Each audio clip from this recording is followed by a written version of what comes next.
Those people who won't use certain weapons, certain items, because they think if you use them, you're playing the game wrong, you're not having... Well, that's a big conversation now. Yeah, Very that's charitable start. Yeah. There are if there is something that is obviously overpowered in a game, I will not use it because it takes away from my satisfaction and knowing that I'm doing well if I'm using an overpowered weapon or an overpowered strategy. Conversation or looks what's like in a obviously an multiplayer exploit. game.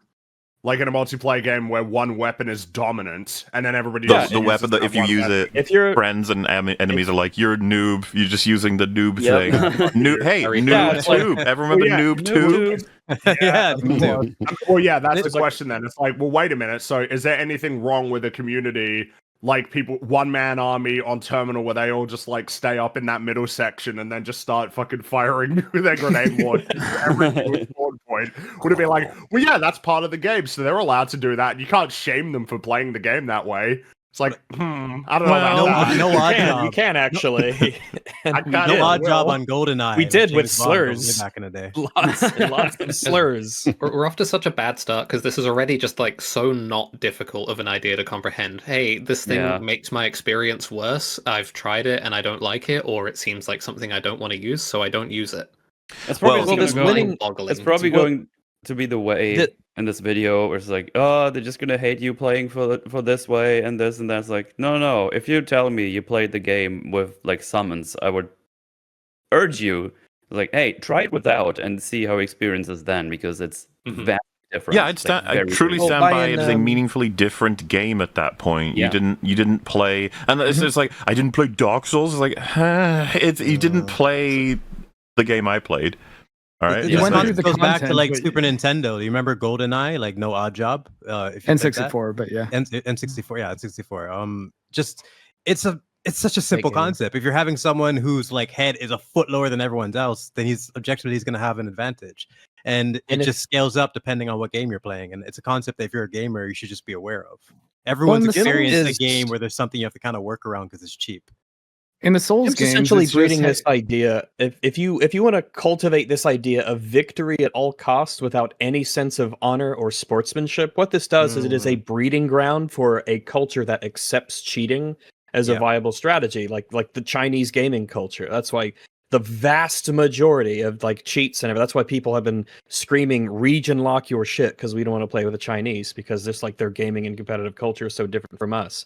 Victory at all costs, and cheating is just yet another tool that you can use in the game.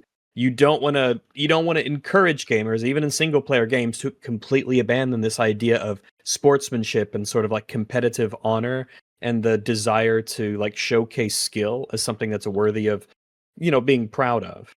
Agreed. Well, and in the case of the Souls games too, it's just the best bosses in the Souls games. The AI is not really equipped to switch aggro between targets in a way that makes any sense. So you're shorting yourself of the fun experience of actually fighting one of these interesting enemies, because you're kind of just breaking its coding and hitting it in the butt while it's attacking your buddy, or your summon. And it's like, well, it's not that you didn't beat the guy, it's that you didn't really have the experience that people actually call these games good for. A lot of the joy comes from learning the patterns, getting the movements down, like that. Well, and you just have a guy the only thing there to do for you. You just you just have someone tank it, and then maybe you even play a mage and you just go like pew pew pew pew. It's like, I beat him, hooray! And to somewhat like all of the joy, bounce off Rags has said there as well. It's like you should probably make arguments that don't also apply to cheats. If you say like, well, I prefer to play it my way, or if I want to put in whatever I want to have my kind of fun, it's like, and yet you'll be against cheats, I assume. Why? Because you can use all those same arguments. Yeah, and you would just frame it differently in terms of, obviously cheating in the multiplayer game, is different from cheating in a single player game. But we can still say, oh, you cheated, you had to use cheats to beat the game, so you don't get to claim the respect that is due to someone who beats the set of challenges. Stolen valor. But yes, if they said like, well, cheating's different because it's like maybe third party hacking into the game or something, and you'd be like, well, but like, why is that meaningfully different? And if you say, well, this is not the devs intended, it's like devs update games all the time. then you'd be arguing against mods as well. It's like, That's oh, true. we You can't can mod a also game. have bad intentions. Well, I think eventually you argue yourself all the way back to where the people who criticized you are. Like, you'll get there eventually. You know? But hey, let's see how we get there ourselves. Having the real experience. Yeah, what if, and pluck the chicken with me on this one, what if they're playing the game wrong? It's like, shut up. So mad about people saying you're playing the game wrong. They're flipping it back. Like, you're playing it wrong. Like, whoa! Oh my God. Mike, we were the baddies. The trusty back pocket, no you. Oh yeah, an underrated card, you know. Rags made a good point about honorable gaming, and that's something that you should just learn in all forms of competition, whether you're playing a sport, playing a game, whether it's tic-tac-toe, anything. Like, it's just something you shouldn't get satisfaction from cheating, and that should be something that's instilled in you culturally, you know. And yet, people do. Either you get it or you don't. Like, yeah. We just skipped 4 minutes, so I'm assuming the 4 minutes. The 4 minutes, it's the classic of it's probably whining about Nazis or they talk for ages about what they're going to talk about. Like, this video is going to cover this, this, and it's just like, well, why don't you just say those things? Yes. Completely you could have useless. been covering those things instead of telling me that you're going to cover them. You're not allowed to say this. You're long. Oh no! That's pretty true. No. You can do it well, but they never do, man. It's always shit. I mean, he kind of already did the thesis statement at the beginning. Is this just kind of what do they call it, like threat modeling, where you're like saying, "Oh, I bet the arguments against this are this, and this," or is it just rambling? Is there any game, and when I say this I'm including Bloodborne and Elden Ring under the same broad umbrella, as universally beloved yet territorially divided as this long-standing benchmark of is there a game more liable to spark furious debates on not just how it should be enjoyed, but who should get to enjoy it? Most pointedly, is there another game that I mean, what? People said you're not even allowed to enjoy it now? Like, you can't buy Dark Souls. Every single person can play Dark Souls. Yeah, I guess I just have to get more aggressive now. I'm just going to point at people and tell them, you don't get to play this. Why? It's like, I don't know. Dark Souls is on like every platform. Every platform that's existed since PS3 and 360, you can play Dark Souls on. So, like, well, and it's become hyper mainstream. It's everywhere. Yes, yeah. Offers such a variety of approaches that has such a vocal segment of fans arguing it should only be approached one single way. What is that one single way? I've never heard this. I've literally never heard this. It can only be done one single way. Them to articulate this. Like, what single way is that? Let's find out. That latter point has always been peculiar to me when it came to Dark Souls, and that was before Elden Ring gave players more ways to approach any given in-game situation than most people will ever have time to scratch the surface of. However, you will find no shortage of people online telling you the correct way to play Elden Ring, or rather, telling you all of the ways. So the only thing that I've heard regarding Elden Ring, essentially, and I don't care about Souls-like games, I don't play them, I just absorb whatever happens via cultural social media diffusion.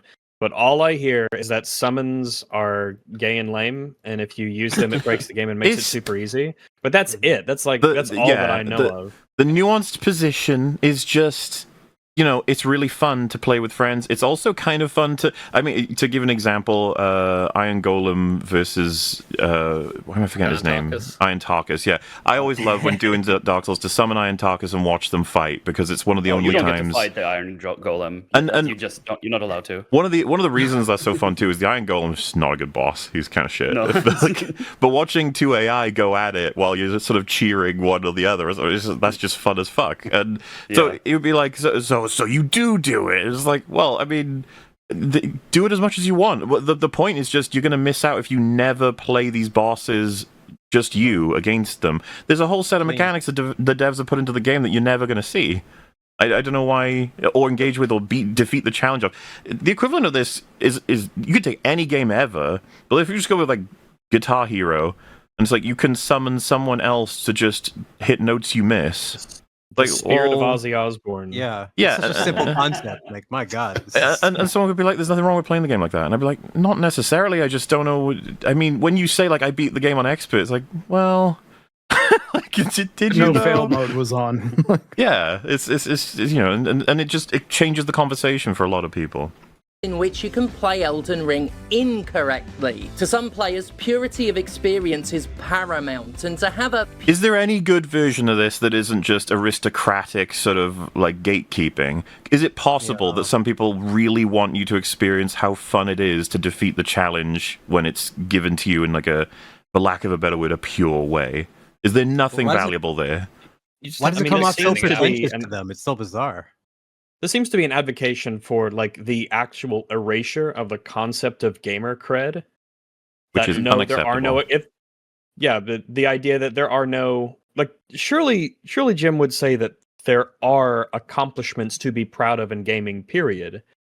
But once you accept that, then we have to get into the discussion of what makes an accomplishment worth being proud of. I don't know, Jim is like a super hyper lefty, so the idea of meritorious valor and accomplishing things and skill is already like he's gonna have a problem with that. But even as far as it pertains to gaming, a good question Okay. in chat. What is the pure way? And it's like I said, it's for lack of a better term. I'm using pure because that's the word that was used to describe whatever this section is. But if someone said, "Why should I play Dark Souls without summons?" Like I said, I would be like, well, there's a way they've designed the enemies that accounts for your like reaction time, the way that you learn what weapons you take into battle, and all of those elements, all those mechanics are not going to be used. You're not going to have to figure things out. You're not going to have to engage with the challenge on a level that is just going to be gone. You'll miss out, and it feels fucking great when you're losing on that front and you start seeing yourself improve gradually, and then you defeat it. Kind of like the experience that everyone always cites for Dark Souls. Like, Is there's that more of a criticism of the game rather than the player, though? Because that's kind of what I'm a little bit confused about. Is if the game, could you not just say that it's bad game design to include a weapon that trivializes boss encounters? Well, I think they're two separate conversations. If someone says to you, "Well, I was just using it because it was there," and you're like, "Oh yeah, try it without," and then they go, "No," you'd be like, "Oh, well, okay, I guess you don't have to. I'm just saying, like, there's an option there." And that seems to be what this conversation is. If this video was simply, we should be criticizing the game design for allowing for exploits that make the game trivial, that's a fair conversation as well. But that we've kind of, Jim Sterling hates people. So, yeah. Yeah, this is about game balance and what devs need to be encouraging softly the players to actually do to try and get the experience they're designing for. So kind of what you're saying is that Jim Sterling is anti-fun rather than anti-bad game design.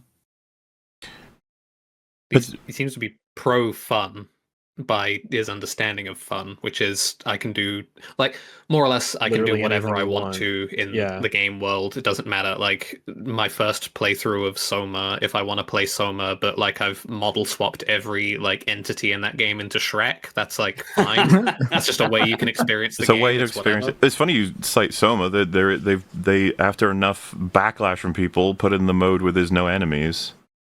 Yep. Which is extremely damaging to what that game is trying to achieve, as far as I'm concerned. So, that's a whole other argument in and of itself. But yeah, like I'm all for a player playing in the way that they find to be most fun. That's great. It's just that this is one of many examples where it feels like you're screwing yourself over. I would be curious how this holds up, because I'm assuming Sterling's on board with the idea that if I watch a playthrough of a full game, just take anyone, like let's just take Super Meat Boy. I watched the whole thing. Have I played it? Like, probably not, right? Most people's standards, I'd say you haven't played Super Meat Boy. It's like, what if I pressed A once per hour while watching the video? Probably not still. Well, you heard about that? Have you heard about that World of Warcraft thing with the single button? Pressing thing, the automatic rotations thing. Yeah. Well, I was going to get there, right? Like, they just go by degrees. So it's like I have to press it once per 10 minutes, once per minute, and then I have to press it as like QTEs. Then I have to actually platform with Super Meat Boy, but only for 1 minute per 10 minutes. The rest of it's done for me. And it's like, at what point am I playing Super Meat Boy? Versus at what point am I choosing to just make the experience different because I prefer it? Like, as much as you can call everyone else gatekeepers, everyone has a line. I'm just curious where you put yours, and then what principles you actually have behind them that would actually stand up to scrutiny. Because I don't think they will. It's like doing everything in the name of fun. If there was just like a known exploit in any given game where you start it and you just have to spin around in 3 circles and jump, and then it makes you immune to all damage, a lot of people are going to be like, yeah, don't do that. And then you'd be like, well, it's the game's fault it's there. And it's like, no, I mean, yeah, sure, but like, don't do it. You're an agent. Yeah, like you don't have to do it. Creature. You're not a slave to fate, right? You see this happen in Microcosm like quite frequently. Like if a game has like pre-order bonuses or whatever the fuck stuff like that. Like Neo is an example of this, where you load into Neo and like I don't know, you pre-ordered it or you got some collector's edition or whatever the fuck. You load in, you have a bunch of items. 90% of players I've seen just look at those and go, I'm not going to use those. Because they are going to trivialize the early game. That reminds me of the Resident Evil remake, where you just got more treasures and we weren't even aware. Right, yeah. Shotgun and RE4. Yeah, shotgun, extremely good. And yeah, I wasn't even aware of getting more treasures around the map. And I don't think you can turn it off unless you deactivate the DLC, I assume, or the pre-order bonus, if that's even a thing you can do. At least I think you can. And that's so fucking weird that you could sort of like move that out in a way to be like, hey, if you pay extra, you could have an easier mode of difficulty. It's like, I don't what? Fucking level skips in WoW drive me insane. I hate that those exist. What's happened to gaming, man? Generally, too, the people that would argue against the hardcore gamer idea would also have a problem with things like the chicken hat in Metal Gear Solid 5, where if you have if Snake's wearing a chicken hat, it makes you basically invincible and turns it into like a no-fail mode essentially. But you have to be wearing the chicken hat, and they'll be pissed about that. They'll be like, "Oh God, no, I don't want to be shamed like that." It's like, okay, well.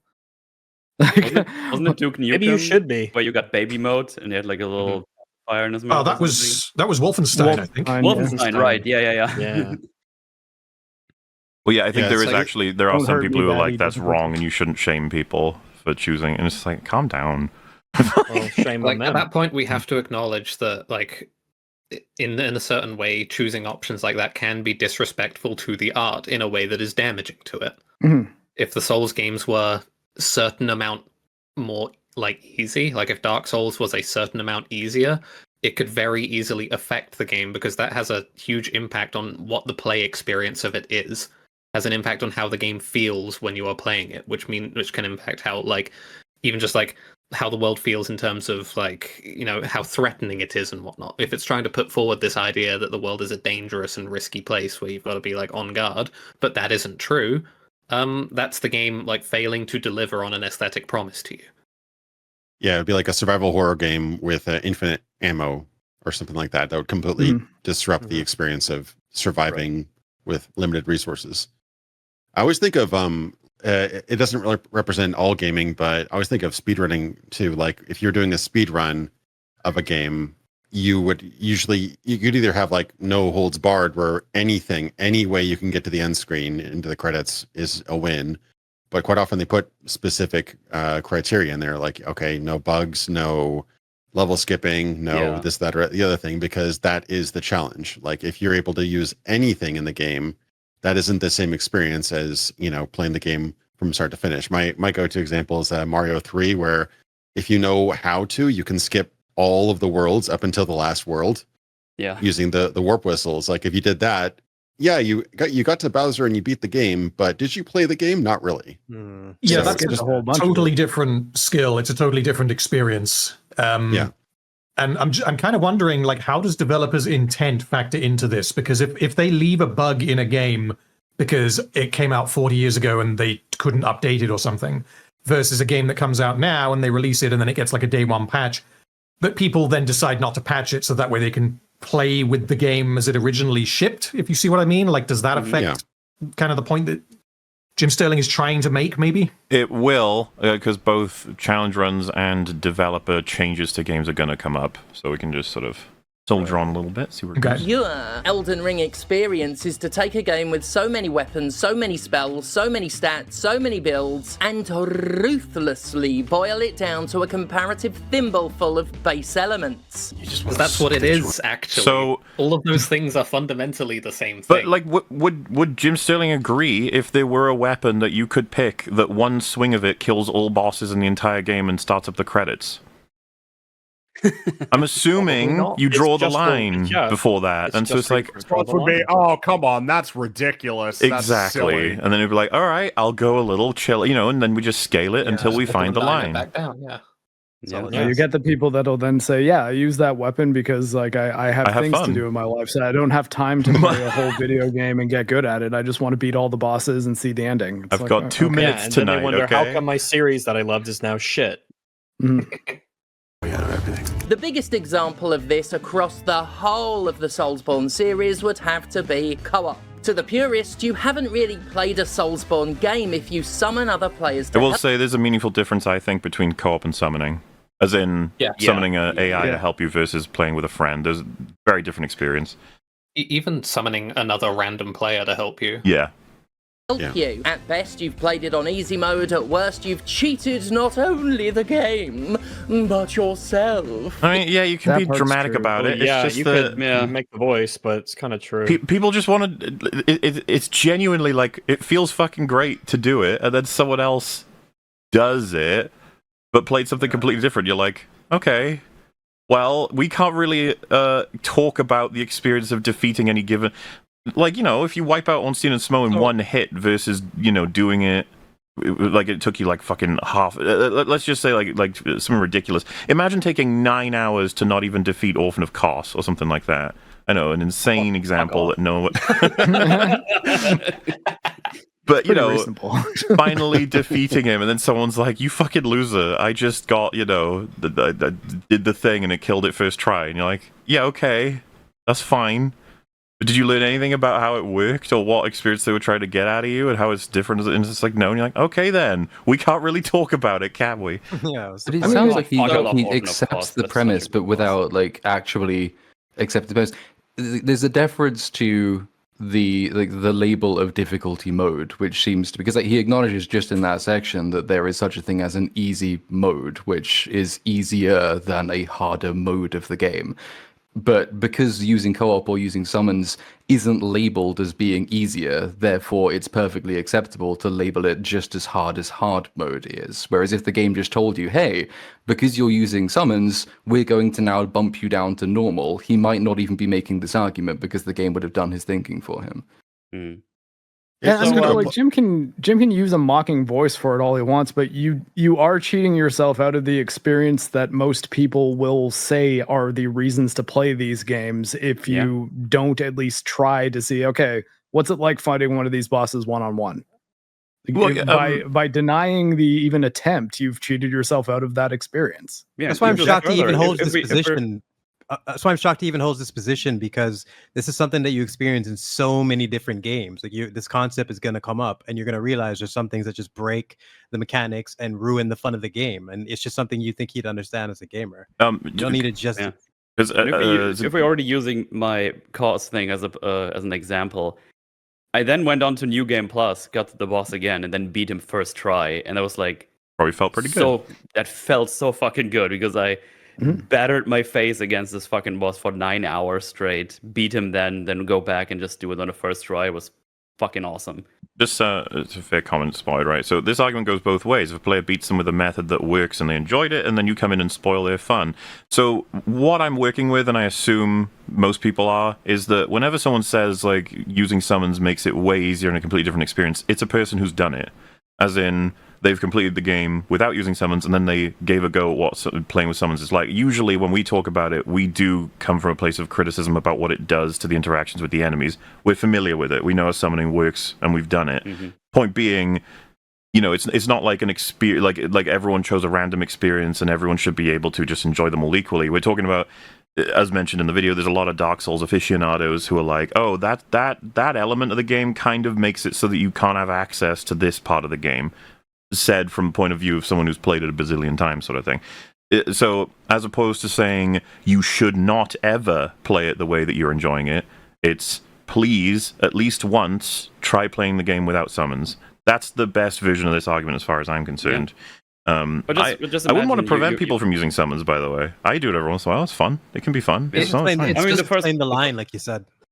The first playthrough I did with summons because I was like, oh, that's a new mechanic. I want to check that out. And then I went through the game. It's like, wow, this was was really easy with those summons. And then I played without the summons, like, this is a completely different game, and realized I don't know any of the movesets from any of the enemies. I think that Sterling is dishonest enough that if I said I used a summon, 2 of them, and they killed the boss and I didn't do anything, is that chill?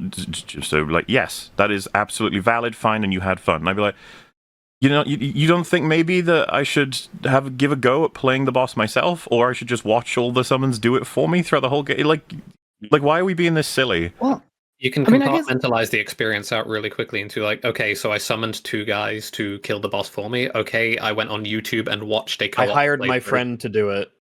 Yeah. Like, I went on YouTube and I watched a co-op playthrough. I had essentially the same amount of engagement with what was going on. So what's the difference? Have I still like played the game in such a way that I can claim to have played the game?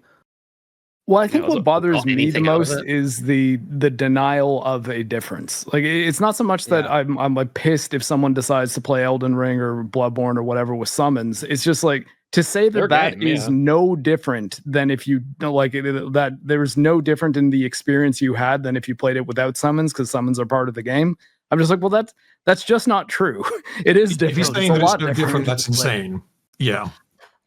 Well, it's like, now the game doesn't matter how you do it. And it's like, well, there's a foundation that's something that we'd all like to advocate for as well. It's like, video games are a wonderful place where you can make any of your choices and you all have unique experiences. Like, yes. And it's like, so if I happen to choose something that makes it so I skip to the credits, I've played it just as much as you have. It's like, no. Like, and you're like, what do you mean no? I can do whatever I want. It's like, okay. But yeah, you can, but like, that's the same thing. Giving the audience autonomy cuts both ways. You give them the ability to have these experiences that are uniquely personal and whatnot, and you get access to your audience in different ways, but you also give them the ability to fuck around in your art, which can be really bad for it. And fuck things up for sure. This is making me wonder, like, everything that he and we are talking about is making the game easier by interacting with a mechanic that makes the game worse because it gets easier. But does this all apply if you don't choose to make the game harder? So, like, for some reason, this example comes to mind in Baldur's Gate 3. There is a particular fight where you have a special ability only for that fight. And the fight is tuned for you to have that ability and to use it. It's possible to beat the fight without using it, but it's so much harder to do it that way. So did you play the fight, quote unquote, properly if you use that special ability? I think you're almost moving into the discussion of challenge runs, right, at least adjacent to. And because I think I understand what you're saying is, like, this seems to only come up, it doesn't usually come up for things that make the game harder, does it? People don't say, like, hey, you got to play it purely with the things the devs provide you in a overt or explicit way. It's usually if it makes the game extremely easy, which, by the way, there's way more to discuss than Spirit Ashes in Elden Ring. I think that the way a lot of the healing systems work, like DS2's life gems, make the game completely trivial. And it's just like, well, but you have to talk to the old lady at the beginning a couple of times to unlock that. It's like, Dark Souls 1, no effort at all. If you get the sort out all of the shit with Pinwheel, like, you get way more health. I still think that's incredibly well balanced by comparison to some of the shit that we have in other From Software stuff. Point being, there are lots of decisions you can make in lots of these games. You can crank up your sword to like the maximum level before you attack any given boss and make them all super easy. But I think Dark Souls community players and stuff, if you do that because you carefully search the whole world, you discovered how the systems work, you upgrade your weapons, and then you attack the bosses, that's mostly like going to be seen as kind of cool that you figured that out and then you defeated the enemies with that information, as opposed to you walking toward the fog wall and it's like, you want help? And then you press A and then it beats it for you. It's very like, boss, yes, no. And again, I'm not trying to take away from how fun that can be. It's just a different experience, and a lot of people find it dissatisfying to try and discuss how they went through the game. Again, I almost want to move away from Dark Souls sometimes because it's always the example. I was about to say, can I add an example that's outside of the realm of Dark Souls? But go ahead. You know, COD 4's opening where you do that training mission and you have to, he's like, go. If someone says to you, it's like, yeah, I fucking nailed that, and you're like, oh, sweet, like, did you get the veteran rating? It's like, no, I got the casual one, but I still completed it. It's like, So you completed it. You clearly didn't nail it. That's kind of what I'm getting at. Suggestion is a rating of how well you did. You're better than me because you got the veteran rate. It's like, well, no, but it genuinely plays different if you nail the veteran rate. It's kind of like why I like that sequence so much. It trains you to be faster. It trains you to learn the environment. You've engaged with more of what the game has to offer. I'm trying to remember. Wasn't there a thing in the first Assassin's Creed game where like the final boss, it's supposed to be quite a long fight, drawn out fight with that guy. But if you spam the hidden blade right at the beginning, you can just stab him and he'll die. And basically you skip the entire final boss battle. You do technically kill him, you still see the resolution of the story. You've done all of that, but you've missed effectively like an entirely designed encounter that the game has put in there for a reason, because there's a little glitch in it which allows you to skip it. Like, you've seen the same story, but you haven't seen everything that the game has to offer you in that situation because you've exploited it and it's skipped. How does Jim Sterling justify principally the difference of using something that is an exploit or a glitch versus something that's in the game as intended but is blatantly overpowered or essentially easy mode? What's the principal difference between those? Probably just wouldn't engage and say, well, if it's fun, then it doesn't matter. If that person had fun using the exploit, then that's the same as beating it on the highest difficulty with no summons or whatever. The difference is that you're not playing by the rules of the game, surely. Oh, I know that. I'm saying that I'm willing to bet that's but I would say why is Jim why does he give a shit about playing about the rules of the game if ultimately there is no sense in honor, no sense of like actual earned accomplishment? It's all basically fair game. I would be curious how he justifies that. I would like to know. You know how in Call of Duty 4, like depending on Modern Warfare 2 and stuff, depending on how well you do in that course, Captain Price will say different things about how well you did, right? If you did it pretty slowly, it'll be like, not very impressive. And then the better you get, the more complimentary it is. I'm curious if Sterling would say, is it good, neutral, or bad when the game essentially makes a definitive statement on how good it thinks you are at the game? Should it do that? Should Captain Price have an opinion on how well you did? Or is that disparaging or discouraging to players that aren't as good that Captain Price says, you could have done better, Soap? Like, not very a game that adjusts or a game like Resident Evil 4 on normal, where it will adjust the difficulty according to how tough of a time that you're having. That's essentially the game do like that? Yeah, that's right. Should the game come along and say, I see you doing a bit shit, so we can lower the difficulty for you, that would make you feel better. Even things like Devil May Cry are doing really well, so let's make it harder. Yeah. I like games like Devil May Cry 2 are constantly giving you on-screen ratings of how well you're playing, which encourages you to use more varied techniques and get better at it. Instead of just spamming things. Yeah. Offering a low difficulty is so humiliated. I just wanted to give one... Oh, okay, go ahead. No, sorry. I just want to do a far-fetched example. But for example, if you participated in the Tour de France and you're like, oh man, I was in the Tour de France. That was crazy. I had such a great achievement. But you use an e-bike. You'd be like, oh, that's not really the same thing. There's so many ways to break this. That's what I'm saying. I feel like this is a concept... Or go ahead. No, but on the other hand, it's like another guy participated. Is like, oh yeah, and right before the race, I broke both my legs to give me that extra challenge. Like, no, you don't have to do that. That is impressive. When you mention things that are competitive, it just becomes. I did a handstand and ran the whole thing. I think this is a concept that people who play PvP are generally going to be, more open to understanding. I remember specifically in the UFC Undisputed 3 game, if you get hurt while standing up, you can still defend yourself. You can still move your head. You can still clinch up, do certain things. But if you got hurt while you're on the ground, you're pretty much defenseless. And everyone I know who played this game understood that wasn't a satisfying way to win. So you'd basically let the person reset and then finish it in an appropriate way. And it kills the fun because they have absolutely no way to defend themselves. And with PvP players, it's just something that people are open to and understand. But with games like this, it just feels like anytime you talk about, winning in an honorable way, it comes off as pretentious to them. I don't understand the line there. Actually, speaking of fighting games, one thing I really like about playing Tekken 8 online is if someone's using the simplified control schemes where you can kind of just do more powerful moves with single buttons instead of actually like putting the combos together, it shows you that on the screen. So like, that they're using the, I forget exactly what it's called, like custom controls or I don't know, like quick mode. And so when you beat someone using just the standard controls, it is almost like a different type of satisfying to be like, yay, you're using the cheater controls and I still beat you.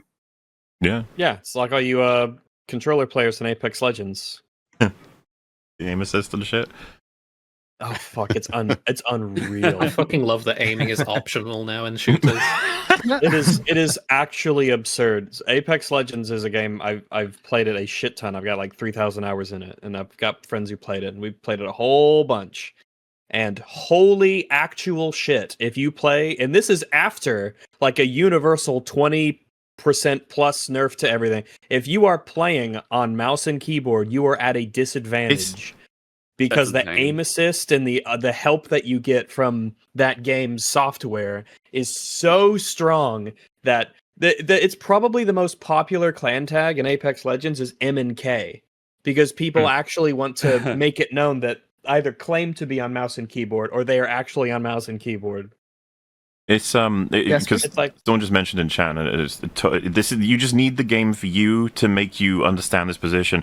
But if someone says, "Yes, I beat Call of Duty World at War on Veteran," you're like, "Oh my god, you did it too? Yeah, it was insane." It's like, "Yeah, I played with grenades off though."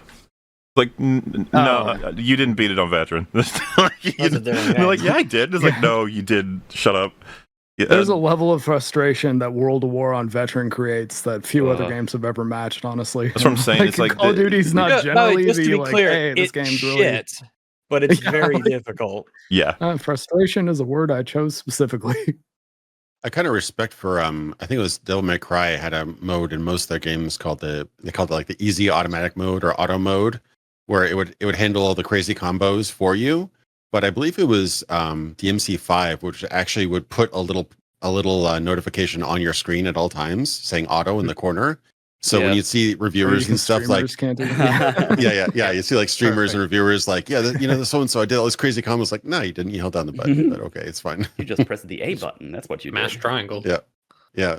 Or triangle. Either way, you didn't have a real Elden Ring experience because you used a feature that Elden Ring has. Yeah, way to not play Elden Ring. What if it wasn't an intended feature? What if it was a third-party feature? Because all the arguments you've made so far apply still. This is the first time you mentioned that. This. Serious for a second. Like, you had a real experience, but you had an experience that a lot of people would say there's a strong chance that the experience was lesser than if you had done it yourself. I think, like, I'm willing to stand on business and say, like, is more likely than not that if you beat a boss using summons, you are going to have a lesser experience, for better or for worse, than someone who just did it themselves. I think it's okay to say you are more than likely, statistically, going to have had less fun. And I know there's like, you can't know that. It's like, I think you can if you broaden it out to, like, if you did test subjects or something, I think you get that result. If you believe wellness surveys are a thing, then you have to believe that's a thing. It's purely anecdotal, but the number of people, like, comparatively, I've seen, like, struggle with a boss and get super emotional and happy when they actually beat it. Yeah. You know, they're having a lot of fun with it, versus people, like, the number of times I've seen someone summon for a boss and basically just roll through it stone-faced. Like, they don't really... it's at that point that I start to wonder what you're actually getting out of it, which is why I'd be willing to call it a lesser experience. It's become something very cheap in that sense. Like, I probably wouldn't frame it as like in terms of the amount of fun that you had, in the sense that the way that the game is quote unquote meant to be played, like not using summons. Like, the frustration is kind of the point, right? You're actually supposed to not have fun through a large part of the learning experience in order to bank up the relief feeling of finally managing to learn everything and then beat it at the end. So I wouldn't necessarily say you had less fun or more fun, but you were definitely having a different, like, emotional experience one way or the other.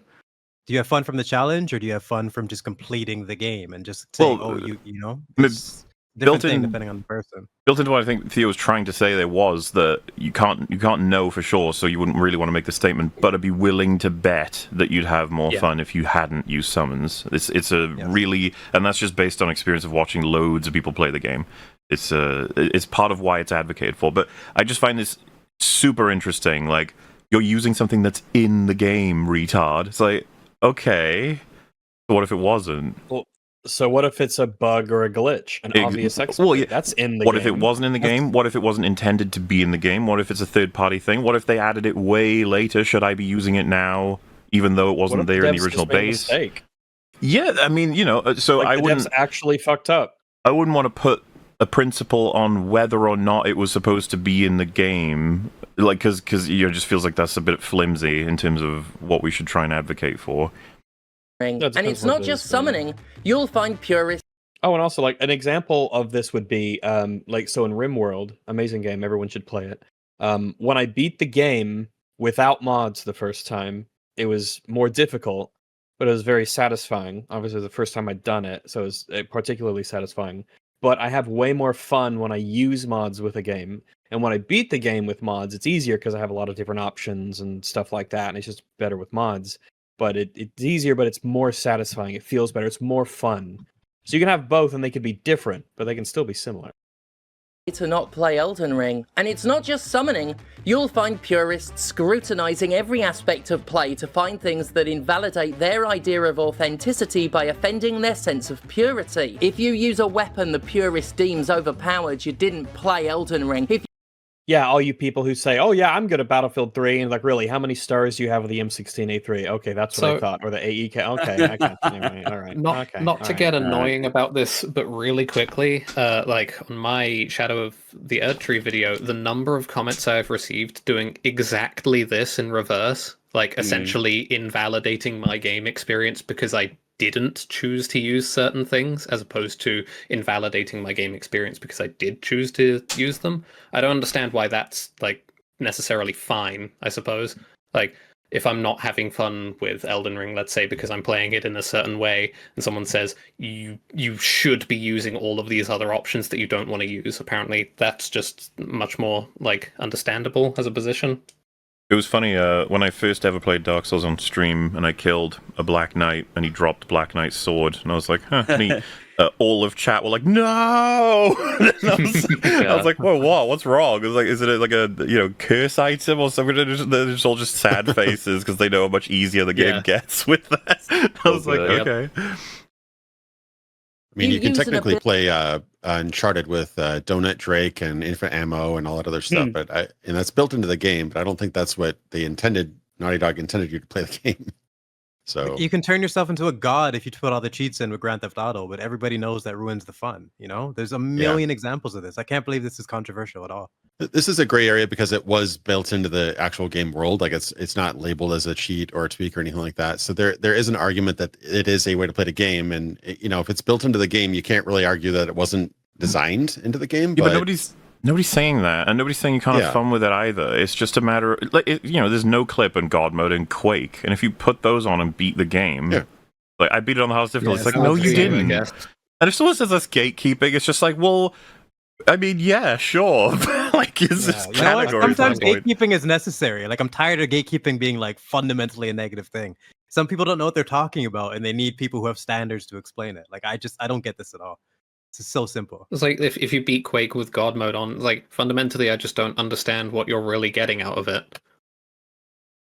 That makes portions of the game significantly easier. You didn't play Elden Ring. If you use entire classes of magic deemed invalid, you didn't play Elden Ring. If you Which classes? Again, I'm not saying you didn't play it. It's that you didn't get the experience that people generally will say is the reason to play those games. That's a different thing than saying you did not play the game.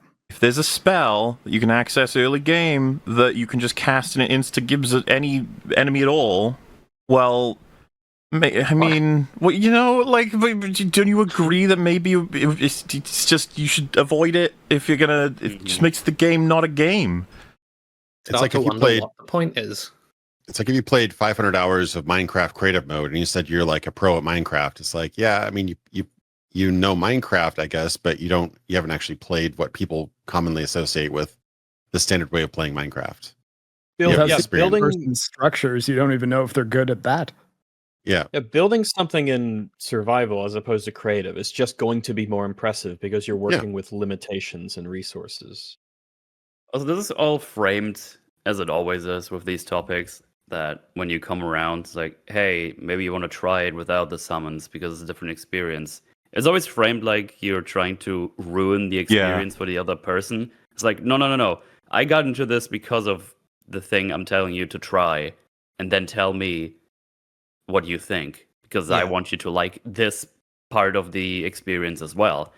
Like, imagine you've been on your friend's ass for like years, like try Dark Souls, and then they do Elden Ring, and they get the fucking Mimic tier and just bruise for everything, and they come back, it's like, it wasn't even that hard, as you said. It's like, oh, did you use summons? Like, yeah. It's like, okay, try without, and then you know what I mean with the experience that I'm trying to explain to you.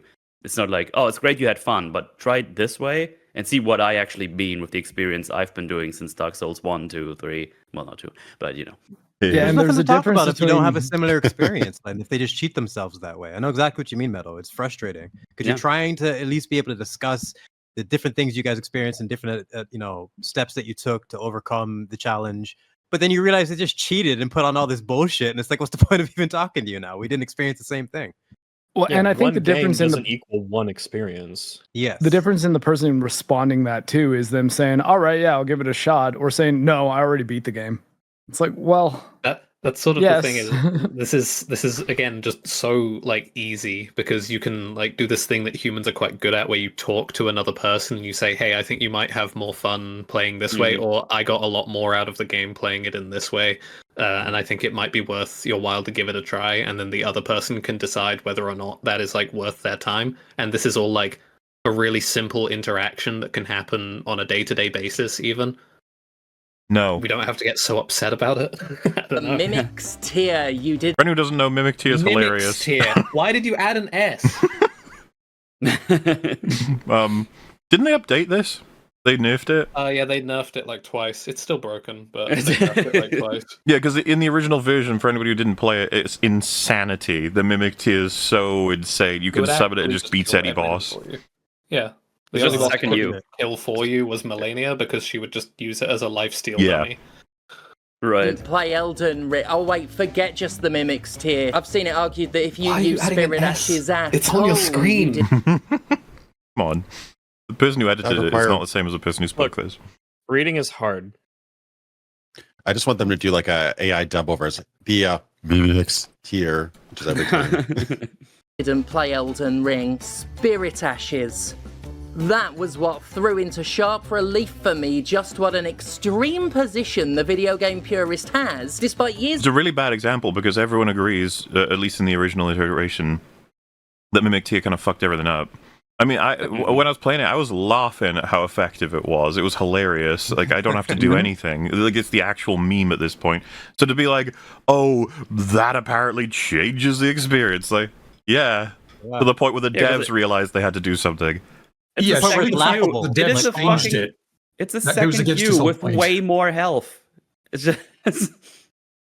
of us all just kind of getting used to people discussing the most pure ways of playing Soulsborne games. That should give you an idea of how long I've been sitting on some of these video subjects as well, considering how soon after Elden Ring came out we had people saying anyone who uses Spirit Ashes is playing the game wrong and having an invalid time. Actually, that doesn't give you an idea of how long I've been sitting on some of these videos. I've got subjects I've been meaning to... We're not saying you had an invalid time yet. I mean, without unpacking what the fuck do you mean by invalid time, but just different. It's not the same. You had an experience that is not typical of what either the devs were going for artistically, or you had an experience that is not worthy of praise. Don't you I know believe that it is lesser. Really, no, it's really easy to argue with the worst versions of every argument that you have to deal with. Yeah, but if Jim didn't have those, who would he argue with? There was one random fucking idiot on YouTube who said something. Oh shit! I'm gonna pick that one and then use it to represent the total. Jim went. Thank God someone said it. Yes. Most incompetently phrased, like most aggressive version of the argument, and then it just makes life so easy. It's really easy to argue with the worst version of these arguments. Yep. Thank God that one YouTube commenter said something retarded. Oh, thank God, or else my job would be different. A YouTube commenter would never. 2 likes on that one. That's a banger. This is a really popular one. This reflects what most people think. Going viral. Numbers. At least he's consistent though, because he's treating the argument in the same way as he treats his games. Apparently, it's just like you play the easiest version of the game, and that's perfectly valid. Ooh. Tackle for about a decade. The Spirit Ash system, where you collect ghostly companions based on monsters and other characters to fight alongside you, is one of Elden Ring's most interesting. And tell me, how many people take issue? I know, right? It's interesting. How many people take issue with you grabbing just some wolves versus the Mimic tier, I wonder?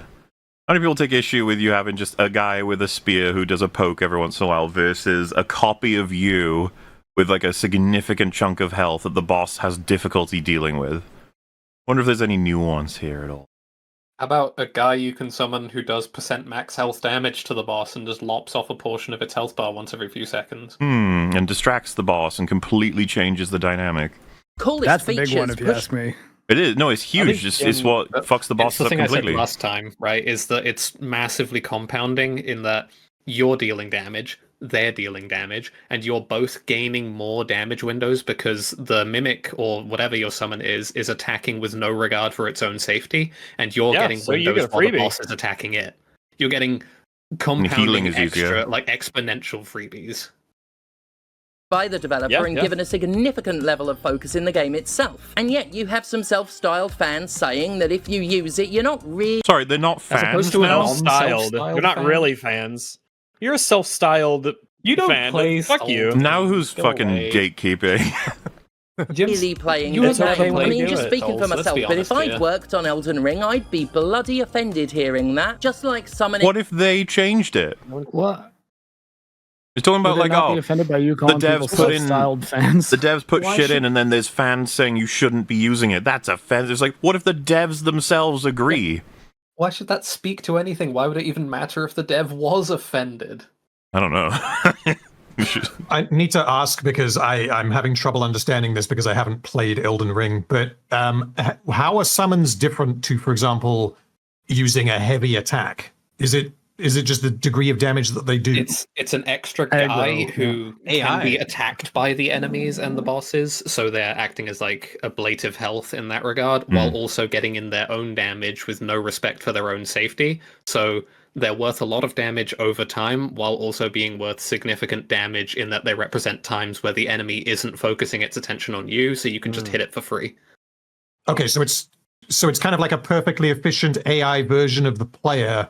Yeah, pretty much. Perfectly efficient might be a bit much, but honestly, even having anything else for the boss to focus on really changes the way those boss encounters feel. You get like Theo's saying, like you get to reposition for free, you get to attack for free, you get to heal for free. All of these things completely change the fight.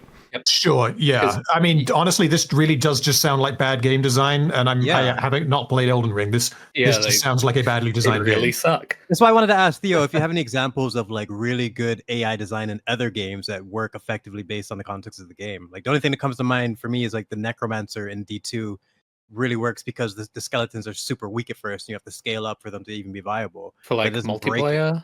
Or like multiplayer AI companions, or... Anything you could think of that's relevant to this to counter his point here, because I think he's just with Dark Souls, it just breaks it completely. But what's a game where it actually works? Well, for things like Diablo, Monster Hunter series like Fatalis and Monster Hunter World Iceborne, for example, is like very much built with the handling of a bunch of different foes at once, like 4 people at once in mind, and has a bunch of attacks that like account for that, in that you are restricted to a fairly specific area in terms of where you can actually deal damage to it. A lot of its attacks have like very large areas of effect, and it's dangerous at a bunch of different ranges in different ways that mean different classes have to like account for it in different ways. For example, the fireballs are super, super dangerous to ranged characters because sometimes they can just straight up one-shot you, but the people up close need to be like very, very careful about like the it like falling on them, hitting them with claw slashes and whatnot, that sort of thing.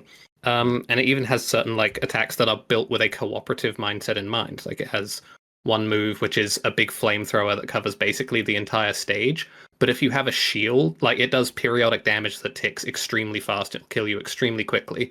But if you're one of the weapon classes that has a shield, you can stand in it blocking it, and you will create a safe area behind you for other allies who don't have a shield. Things like that. Can we also throw in some praise for way better designs? I guess you could call it an analog for summons, but having the cat with you in Monster Hunter, nowhere near significant enough to turn a full tide of a fight, but programmable, for lack of a better, changeable to either, periodically be able to stun the creature you're fighting, or to be able to just generally apply attacks or some kind of poison, any kind of debuff, buffing you, looking for things to heal you, to support you, to defend you, like, and you choose what you want to focus on, but it's all under a really strong limit. It cannot be the thing that makes you win a fight, other than it's good. That's really good because it's just proper balancing for games. I completely forgot about the cat because I haven't played with a cat in like a really long time, actually. Because the cat is actually like a trade-off as well, which is good because having the cat around makes monster behavior more erratic because sometimes the monster is going to target the cat and not you. And this can make monsters really difficult to predict and understand what they're going to do next, which can be hard when you're trying to play precisely. Yeah, again, because dodging a front-on attack from a monster is different than dodging it from behind if it's got like a particular animation or whatever. Because the head might go first, the tail comes next, and you need to learn that if you're going to attack it from different angles. And you have to know where you want to be relative to the monster to have like the best sort of dodges. Because Monster Hunter by default doesn't have a lot of iframes on its rolls. You're not specifically going to be iframing through everything very often. Your defense is much more positional. You want to be out the way of where the monster is like going in the first place rather than dodging through its body. Really prefer that. Some iframes just feel like I didn't dodge that. You're just cheating. I knew I knew when Theo said it would have to be caught. So someone said sometimes the monster attacks the cat is good, but sometimes the boss attacks the summon is bad. The boss always attacks the summon consistently. It'll always provide you opportunities. Basically, 50% of the fight will be spent on the summon. Makes it extremely embarrassing. They're waiting for a gotcha, not listening to the point you made, which is a very clear point. Because of the relative health pools, because a Monster Hunter monster takes fuckloads longer to kill than any Souls boss, literally any of them. Well, the cat can get knocked out with one hit, right?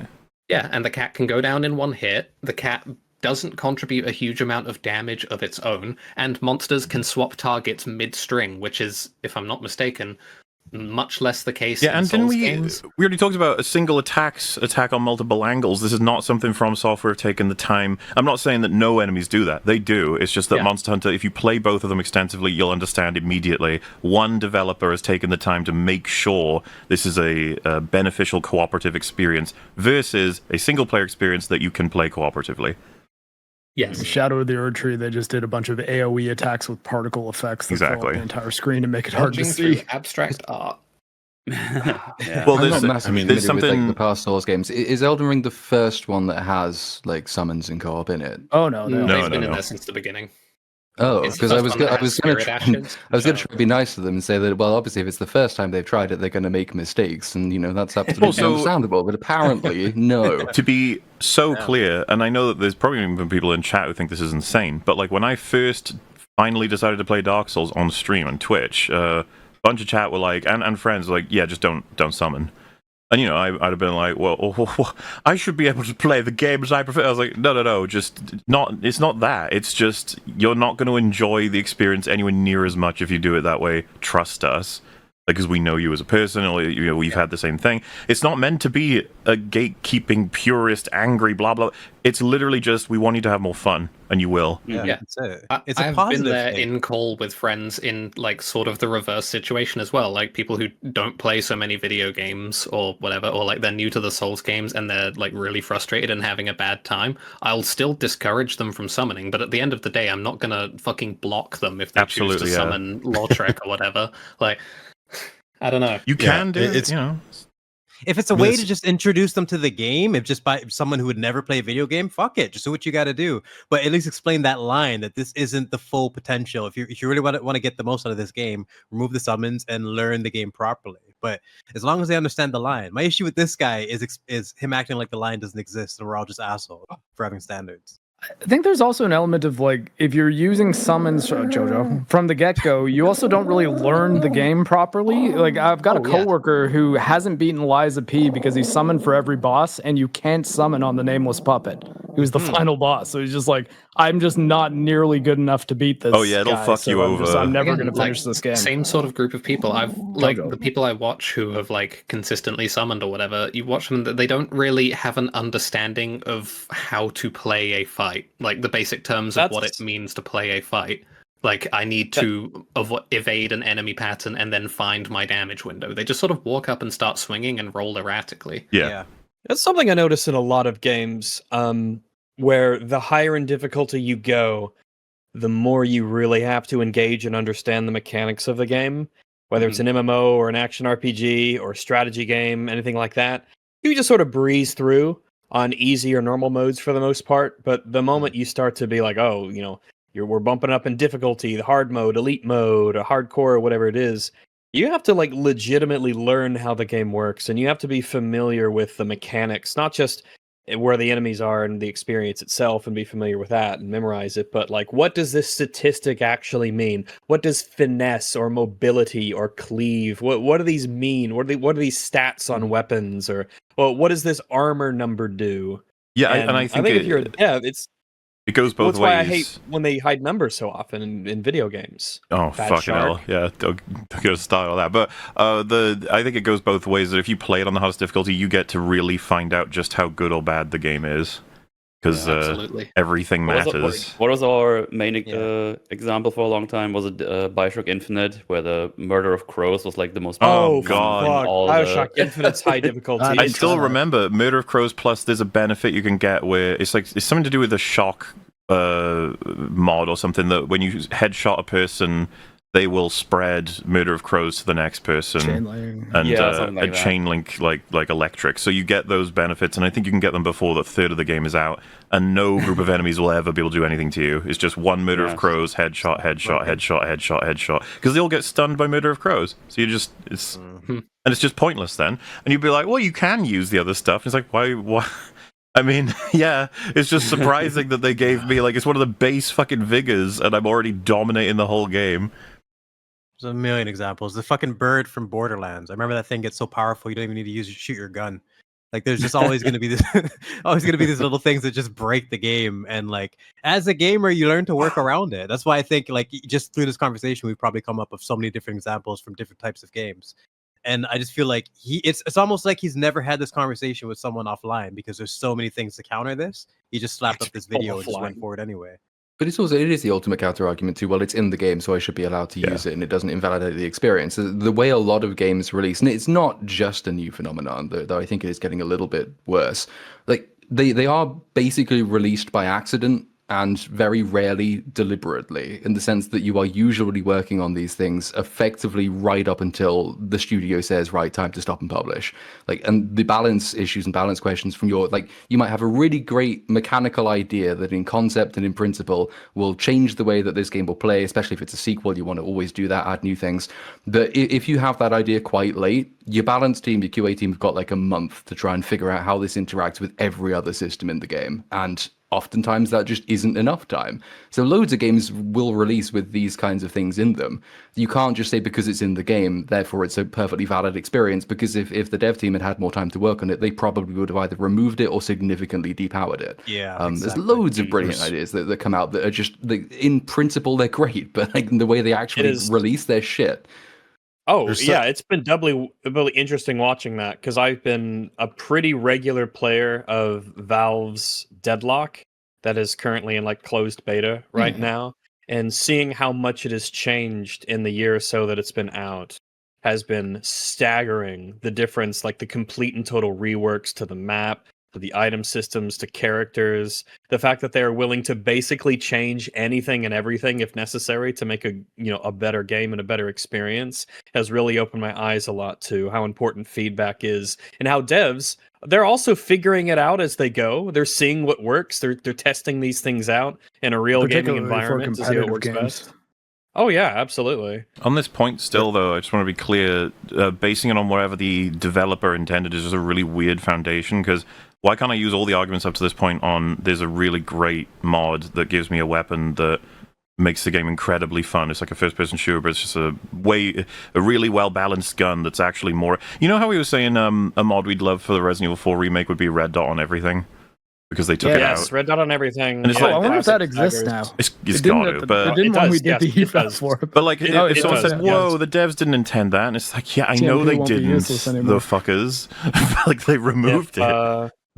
Yeah, I mean, if it was for me, I mean, the one thing that keeps me from playing the remake is that the inconsistent staggers and no red dot. It's like, oh, I love so much of this game, but why'd you add RNG to the combat? Why? Fuck you. I forget who said it, but some developers said this, and I think it's completely true, where game development is never done, but eventually does stop. Where there's like almost an infinite number of things you can tweak and improve and test and yeah.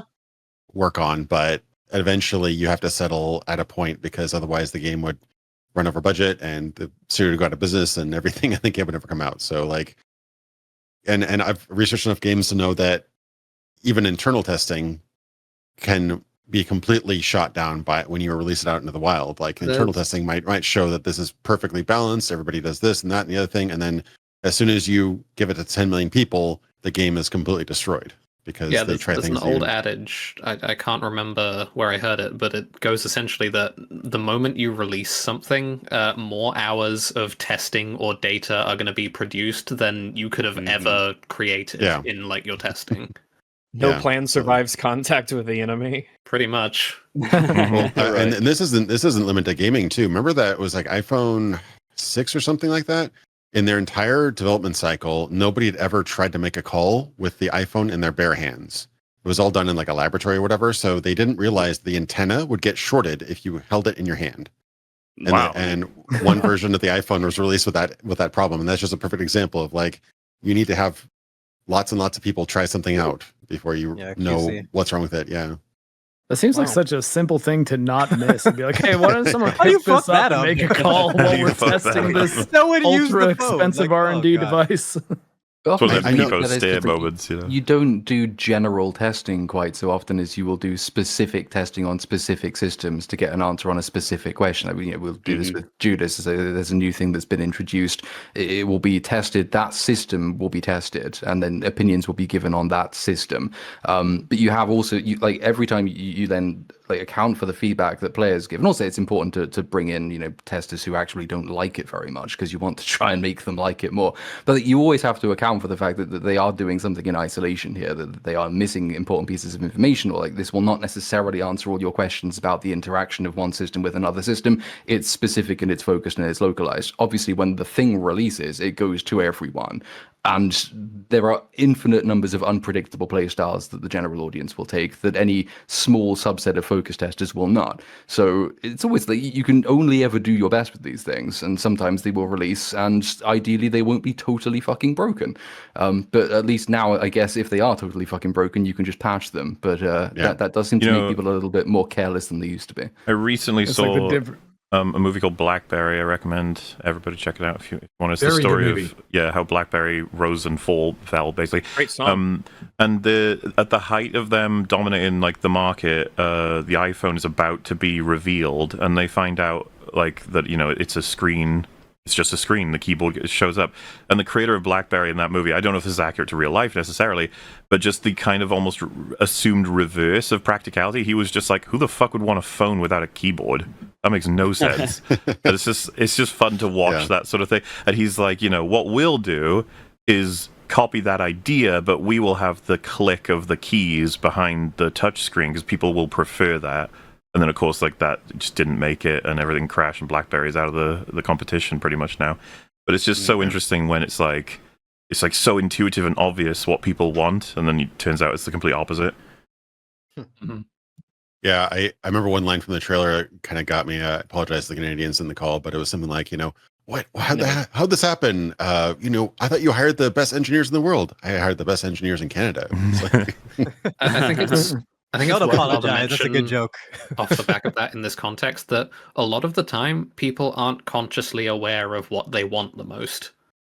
You don't know actually consciously what your best experience with a game is going to be. Like everyone in their life, I believe, will have at least one experience where someone makes them do something they didn't want to do, and then they enjoy it a lot.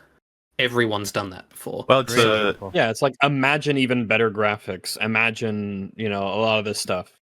Like imagine an argument that will convince you. It's like, I don't know off the top of my head, but it's out there. Yeah, I mean, Demon's Souls was a great example of that. It did so many things that people didn't like. It's like, oh, well, the more times you die, the game actually gets harder. It's like that's completely going against pretty much anything that was going on. Yeah, conventional wisdom in, 2009 or something like that. But people, it was completely counterintuitive to what people were kind of going for at the time. But at the same time, people loved it, and that's what was the progenitor of the Soul series, and people loved that idea. It's like, oh, you suck? Well, try harder. The game's now harder now. good luck. And it's just like it kind of trained you to be better because you would be punished. Get good. You would lose life. You'd lose half your life when you're a hollow or whatever they called it in the first game. And then there was another mechanic which I don't think they ever brought it back, which the world would get darker. Yeah, the world state would actually get darker the more times you die too. So just like tendency, that's it. Magic, certain weapons, and so much more, Spirit Ashes are a feature of the game, a part of it, something the game quite literally gives you. With that in loads of games give you all kinds of things. I'm not to just be like a little bit annoying here, but like, did anyone not know that they were a part of the game? I personally had no idea. No, like, did they think it was a mod someone snuck in, or? But even you can make the same arguments for mods. Yeah. They are fun. They're player freedom. You should be able to choose the kind of still valid. Blah blah blah. So I don't know why this is being made as a point. This is irrelevant. What if the developer says, "Oops, didn't mean to put that in there. That's actually a dev kit thing. Removed." It's like, well, I mean, I think it's still okay to play with that thing that the dev said shouldn't be in there. There's a different conversation being had at that point. Mind, one has to ask, who's actually playing the game wrong? The player using the tools the game gives them, or the player deliberately? I would say that. I guess the easiest answer is someone who so many times that specific. I guess someone who cannot beat the game is playing it wrong. I mean, it gets really complicated. It gets really complicated because sometimes the game that was released isn't the game that the game designer wanted. Actually, like a great example of this is, did anyone ever? I didn't personally, but did anyone ever try the J.E. Sawyer mod for Fallout New Vegas? Basically, Josh Sawyer actually had disagreements with the release tuning for the final game of Fallout New Vegas, and so he actually, after the fact, made a mod. The game director made a mod for his own game, so you could play it. What are the changes? Do you know off the top of your head? He made it harder. I could probably ask AI, but yeah, he made it harder. I think he made it a bit more survival focused. That's humans on the internet, but I just want to mention. So someone said you cannot make the same argument for mods. Mods change the game. Elden Ring is balanced around summons. First of all, mods can be balanced around a game. That's just up to the person who 100%. Made it. Secondly, and a lot of mods let you modify themselves in terms of the difficulty. Yeah, like even you could edit them. But Elden Ring is not balanced around summons. No From Software game is balanced around summons. I am sorry, that is not true. I know that. Even like I know that. And people will argue. So the balance is what it is. Like, but then at that point, it's like, so there is no such thing as an unbalanced game. Yeah. A game can't be imbalanced. That's what the developer intended. Well, so tell me, was it Warfare 2 intended for one-man army, martyrdom, death streaks, and shit like that? Doesn't matter. Like, I don't give a fuck. When you get a dev changing it, was it balanced before or after they changed it? Yeah. What happened? How do we account for patches? Well, all games are balanced. Some are just more balanced than others. I see. It was always balanced. Refusing those tools to have a harder time than was designed. What if the guy who refuses to use summon signs and solos every boss is actually the one who's never really played Dark Souls? Well, okay. All right. If you can do that, then you can very easily also beat the game with summons. There's that, but who the fuck has never, like, is advocating you shouldn't use summons who's never used one ever? That just doesn't happen. It's like the easiest thing to engage in, and most people know about it, and then they choose not to use it. The idea that they never done it before and hate it, why would they hate it at that point? The idea of the game being harder than is supposed to be as well has this sense of, like, obligation to use these tools as well, which is like, I've been saying this on repeat for so long, but like, my choices are just as much player freedom as your choices. Like, if we are to go with player freedom being a pillar of a game's design, my choices to not use tools are just as valid as your choices to use tools, and we can't use any argument that like either choice should be obligate. It's about what the player wants out of the experience and what the player thinks will lead to a better experience. This portion then goes into explaining what challenge runs are for 4 minutes. So I've never heard of this challenge. I was going to say, not much point. Sound like a marathon? Yeah, just speed run. any. I just want to kill myself. Sometimes. Yeah, you'd have to run fast. But it sounds like not all tools in the game are created equal either. Like, there's a difference between playing Elden Ring and not wanting to summon any spirit ashes and playing Elden Ring without dodging.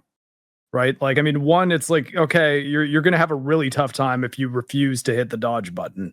And maybe the game actually is not designed around that at all. That doesn't mean it's impossible, but you're also sort of throwing your experience into a very, very, very small niche of you have to be very, very good at this game in order to do that successfully. Where it's not like no one. I mean, I guess, yeah, that's true. Well, say you decide, okay, I don't want to dodge, I don't want to block, right? Like at that point, you're definitely pigeonholing yourself into something that might actually be unbalanced to the point of it being ridiculous. But it's not like no one beats Elden Ring without summoning. Like lots and lots of people are able to do that. So it's not the same as being like, well, you're just not using the mechanic in the game. It is so clearly possible as well. That's like a really important thing here. Like, it's a sort of intuitive, you know it when you see it sense sort of thing. But like every single fight in every single Souls game is so clearly beatable by usage of the roll button and not much else beyond that. Like, you never feel like you need another guy. You never feel like, you know, there's something you're missing in that capacity. Even though this is technically not true, and I'd say even somewhat spiritually not true, if you've beaten the game soloing everything, you've beaten it with summons as well. You're like, what? No, you haven't. It's like, you have. You very. It's like if you've beaten the game on hard mode, you've beaten the game on easy mode. Yeah, it's like, no, you haven't. The experience you've lost is like slapping Morgoth back while he hits someone else. Like, yeah. I think the Souls games are kind of unique in that co-op was always kind of presented as a power-up. You had to consume an item to be able to invite somebody else into your world. So I don't think the game was ever designed or balanced for co-op because it was always kind of considered a extra advantage that you could spend an item to unlock. Whereas it's like the rocket launcher in Resident Evil 4 is like it'll basically one-shot kill every boss. However, it costs a decent amount of money, and more importantly, it takes up a lot of inventory space. So yeah, you can get that big one-shot kill, but you are going to have to pay a price for it. You guys remember back in the day? They still do it these days, I guess. But you beat a game on the hardest difficulty, and you unlock the achievements for easy, medium, and hard as well. It's like, wait a minute, that's right. You do. Yeah, I'm okay with that. The unlimited ammo totally okay with version that. and the fun. They don't make you go stuff. back. It's just logical. Fun. Well, and now most game trophies don't have difficulty tied once. It's just you've completed the game on any difficulty is the trophy, and there's none for higher ones. I was actually pretty happy when I beat Ninja Gaiden 2 Black recently, and it said beat the game on Warrior, and I was like, oh, cool. It actually acknowledged the difficulty I played on. There was a weird little game that I played with my wife recently called Pocky and Rocky. It was a remaster, and it's a it was kind of funny. It was completely backwards. What do you think?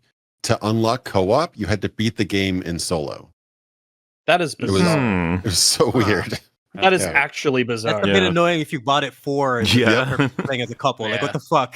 All right, honey, just watch me dominate this real quick. Give me half an hour. Well, it reminds me of it's a cool feature, but I guess it's different for every game. But like when a friend, say, wants to play like expert songs on Guitar Hero, and it's like you get a new save, and you got to unlock them all through buying them through the shop or complete the campaign, or you can type in a code that unlocks them all. And it's like, thank fuck for the code, because you don't have to do the entire campaign just to play the songs you want to play. That's what calls it for. I forgot my memory card. Oh no, where is it? Exactly.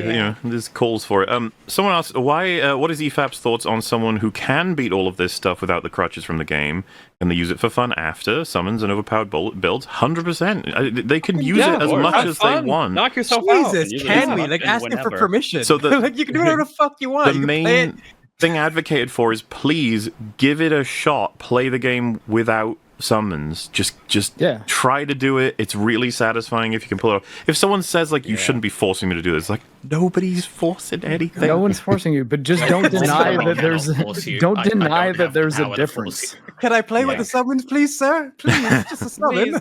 Yes, but just don't try to tell me it's the same. That's all. Anonymous people on the internet, the funny thing about them is they actually don't have any power over you whatsoever. Yeah. You don't have to listen to a word they say.